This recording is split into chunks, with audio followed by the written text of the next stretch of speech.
Dans cette vidéo, on va analyser la texture d'un échantillon de sol.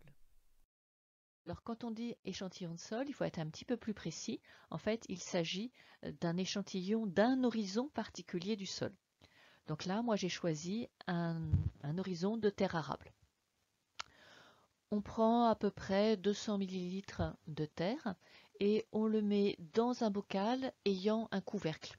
C'est très important parce qu'il va falloir, après avoir ajouté de l'eau, agiter très très fortement de façon à mettre en suspension tous les éléments du sol. Alors on va le faire en 2 fois avec un temps de pause de 35 minutes qu'il ne faut pas, surtout pas, supprimer parce que les matières organiques prennent un peu plus de temps à s'hydrater et donc il faut le temps que tout soit bien mis en solution parce que si vous ne remettez pas tout en suspension, eh bien vous n'aurez pas la décantation en fonction de la taille et donc vous allez fausser complètement vos mesures.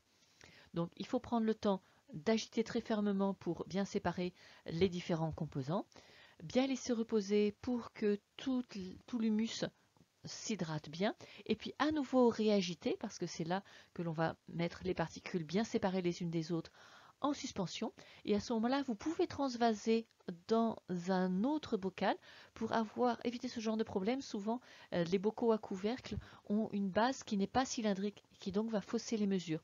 Donc moi ce que j'ai fait c'est que j'ai transvasé dans un bécher puisque la base est parfaitement cylindrique et puis en plus c'est gradué. Alors si les graduations avaient été plus rapprochées, on aurait pu utiliser les graduations, mais ici puisque les graduations étaient trop espacées, j'ai tout simplement utilisé une règle.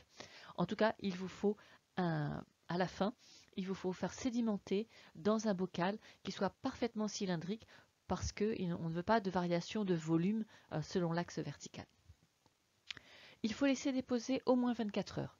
Si vous voulez vraiment que toutes les argiles soient déposées et avoir, comme ici, de l'eau translucide, ce ne sera pas possible en 24 heures, il faut attendre 4 jours. Mais vous pouvez accélérer le processus en faisant floculer les argiles. Donc pour ça, le plus efficace, c'est du mettre du chlorure de calcium, CaCl2. Si vous n'en avez pas, vous pouvez peut-être avoir sous la main du MgCl2 qui sert à préparer du tofu. Ou sinon, si vous avez vraiment rien d'autre sous la main, vous pouvez quand même utiliser du sel. Ce sera moins efficace, mais ça va quand même un petit peu accélérer le processus. Sinon, il vous faudra attendre plusieurs jours.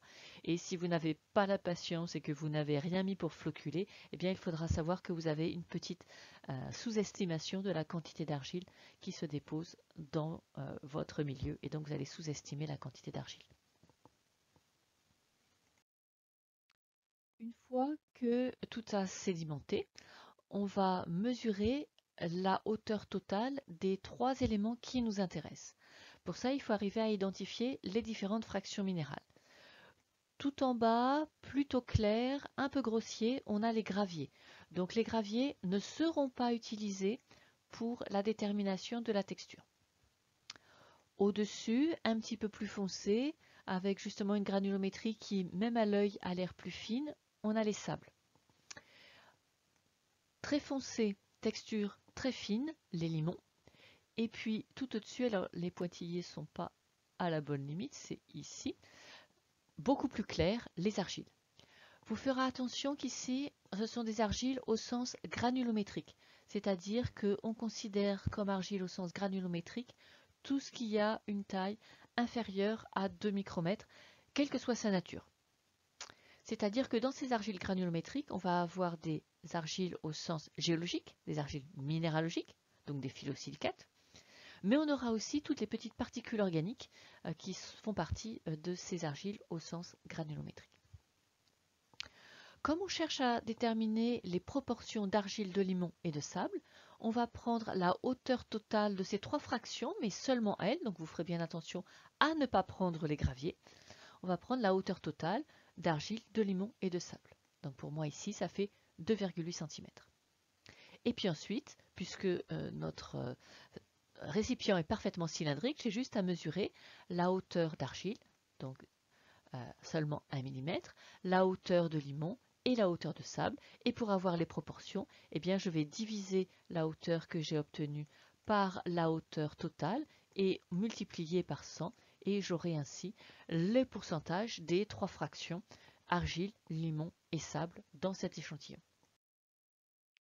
Une fois que j'ai obtenu les pourcentages, je me procure un triangle des textures pour arriver à replacer l'échantillon dans le triangle des textures. Chaque fois que vous avez une classification comme ça triangulaire, alors vous avez peut-être déjà croisé ça pour le magmatisme, le principe est toujours le même. À un pôle, on a un composant, donc ici les argiles. Donc ça veut dire qu'il va falloir, pour mesurer la quantité d'argile, prendre une droite qui est parallèle à la ligne qui est opposée au pôle qui nous intéresse. Donc pour nous, ici une droite horizontale qui va passer bien sûr par la valeur 4%. Alors je m'excuse, j'ai pas de règle, hein, c'est pas très droit. Donc ça nous permet d'avoir la ligne correspondant à 4% d'argile. On procède exactement de la même manière pour les limons. Le pôle limon est ici, donc il faudra tracer une droite qui sera parallèle à ce côté-là, mais qui passe par 57% de limon. Et puis, même chose pour les sables. Le pôle sable est ici, donc il faut tracer une droite qui est parallèle à ce côté et qui passe par la valeur 39% de sable.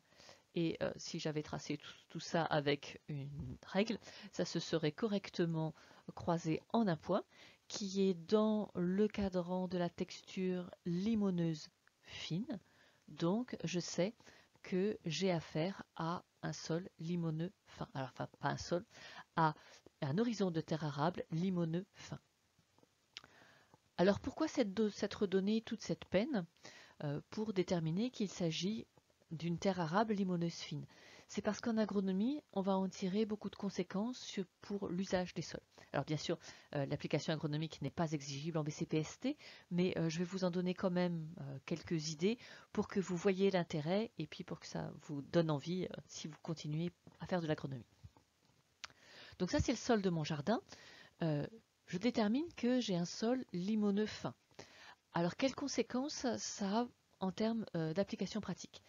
Eh bien, un sol limoneux est un sol qui, parce qu'il contient beaucoup de particules fines, a une microporosité relativement importante et retient plutôt bien l'eau. Donc, je sais que je pourrais espacer les arrosages l'été.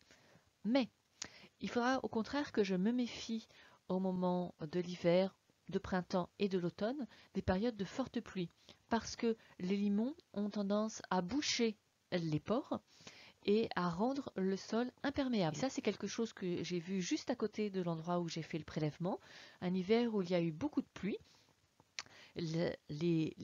L'alternance de périodes de pluie et de périodes sèches fait remonter les argiles parce que les argiles ne sont plus flocculées, elles sont au contraire à l'état colloïdal et elles remontent et elles se sont mises à la surface de ce sol et les limons aussi ont participé un peu à ce processus et tout ça a bouché complètement les pores, ce qui fait qu'à la pluie suivante, eh bien, j'ai une flaque d'eau complète dans mon jardin parce que l'eau ne pouvait pas pénétrer à l'intérieur du sol à cause des argiles et des limons. Donc vous voyez qu'un sol limoneux a des intérêts en termes de rétention d'eau en période sèche, mais qu'il va poser problème dans les périodes de pluie parce qu'il peut, par dissociation des argiles et des limons, il peut devenir imperméable et former des zones de flaques d'eau qui vont avoir des problèmes de portance et puis qui rendent le sol complètement anaérobie puisque l'eau occupe tous les pores, il n'y a plus d'air qui arrive à proximité des racines et les racines peuvent mourir. Donc il faudra avoir une gestion agronomique de la parcelle connaissant ce genre de problème. Si vous voulez comprendre la théorie qui est derrière ça, en particulier d'où viennent ces différentes fractions minérales, pourquoi elles s'associent en limon, qu'est-ce que c'est exactement, eh bien je vous incite à lire le cours Sol dans le livre Vuibert, BCPST 2e année, tout en un. Merci.